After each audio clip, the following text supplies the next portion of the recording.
In the late 1980s, a wave of terror washed over the towns surrounding New Bedford, Massachusetts. Women began to disappear, their bodies later discovered along the desolate stretches of Route 140 and nearby areas.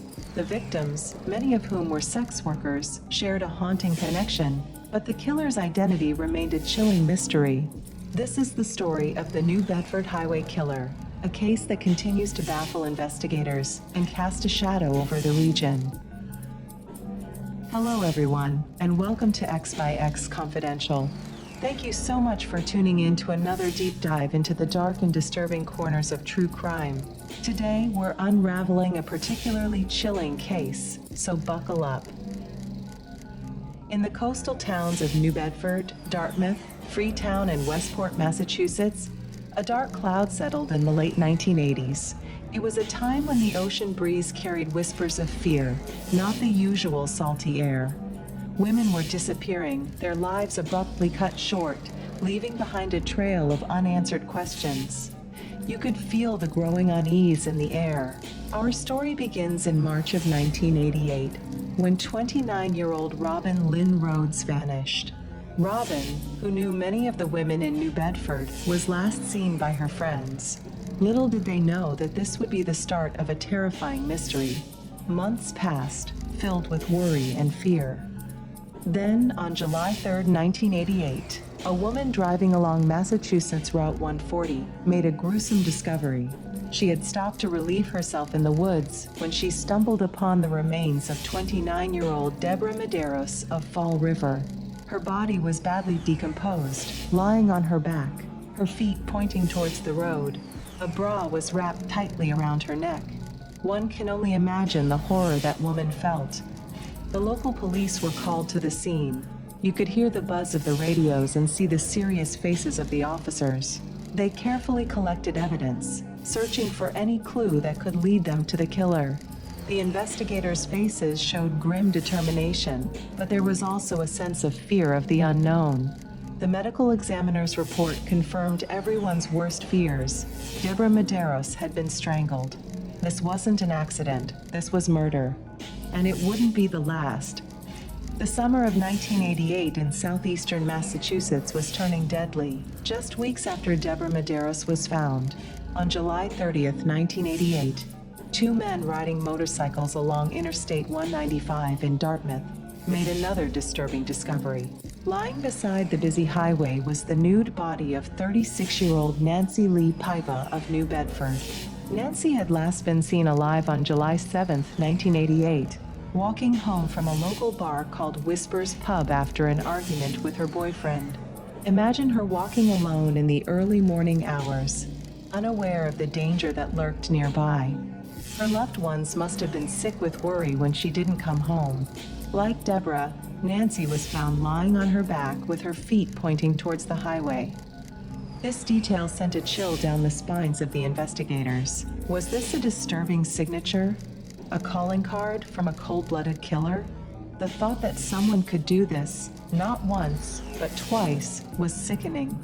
The medical examiner determined that Nancy, like Deborah, had been strangled. Two women, found in different towns, both strangled and left in a similar way. The pieces were starting to connect, forming a terrifying picture of a serial killer at work in the quiet towns surrounding New Bedford. The local chatter, the fear in people's eyes. The terror continued to grip the region.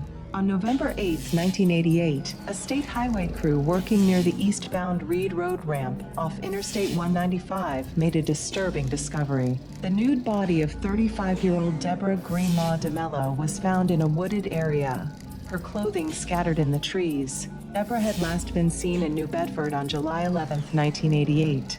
The thought of her final moments was haunting. What had she gone through in those final hours? The investigators, I'm sure, were feeling the pressure to find answers, to stop this escalating nightmare. Adding a disturbing twist to the case, some of Nancy Paiva's belongings were found with Deborah's body. This suggested a chilling connection between the two victims, further solidifying the belief that a serial killer was at work. It was as if the killer was taunting the authorities, leaving a twisted trail of breadcrumbs. Then, just days later, on November 29, 1988, another body was found. This time, a search dog made the discovery on the westbound Reed Road ramp off Interstate 195. The remains were mostly skeletal, making identification difficult.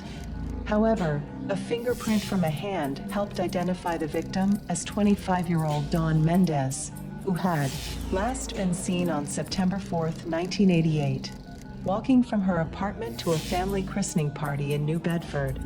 The discovery of Dawn's remains added another layer of horror to the investigation. The killer was becoming bolder, more relentless. The community was living in fear, and the police were racing against time to catch the person responsible for these heinous crimes. The year 1988 drew to a close, but the horror was far from over. The new year brought more tragedy and deepened the mystery surrounding the New Bedford Highway Killer. On March 28, 1989, the body of 29-year-old Robin Lynn Rhodes was found along Massachusetts Route 140 southbound in Freetown by a search dog. Robin had disappeared sometime in March or April of 1988. It was a cruel twist that her body was discovered nearly a year later. Then, on March 31, 1989, the nude body of 26-year-old Mary Rose Santos of New Bedford was found along Massachusetts Route 88 in Westport by two boys. Mary Rose had last been seen on July 16, 1988, after being dropped off by her husband near the downtown bus station.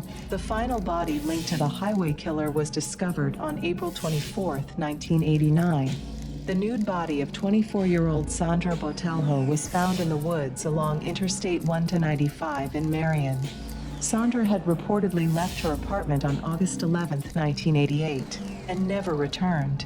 In total, the remains of 9 women were found in the towns surrounding New Bedford.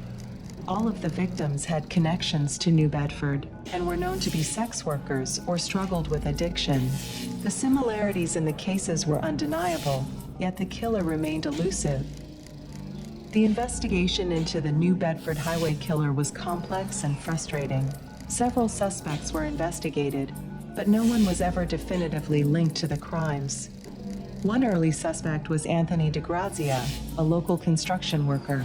A sex worker identified DeGrazia as resembling a man who had attacked her. However, he was never formally charged in connection to the highway killer case. DeGrazia's own death under suspicious circumstances further complicated the investigation. Another suspect was Kenneth Ponte, an attorney with a history of drug use.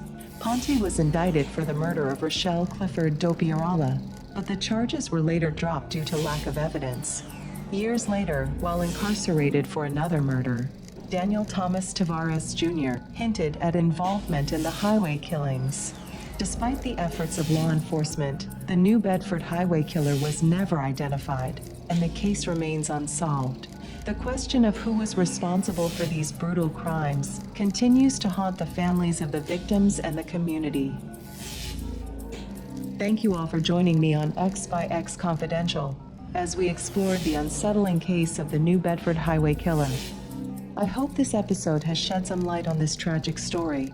If you have any thoughts or theories about the case, please share them in the comments below. I'd love to hear from you. And as always, don't forget to like, subscribe, and hit that notification bell so you never miss an update. Until next time, stay safe and keep your eyes open.